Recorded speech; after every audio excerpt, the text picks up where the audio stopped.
Šiandien esame Kaune, kur vyksta tarptautinė konferencija apie pirminį ir revizinį klubo sąnario deprotezavimą. Turime svečių iš Jungtinės karalystės, svečių iš Latvijos, kurie skaito pranešimus, kad visi kartu galėtume pasidalinti patirtimi ir vieni iš kitų pasimokyti.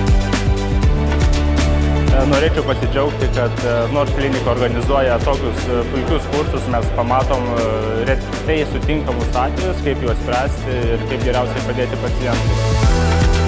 Tai taps dar viena iš priežasčių, kodėl mūsų pacientai jaustųsi geriau ir turėtų ilgalaikiškesnius rezultatus ir jų operacijos būtų sėkmingesnės.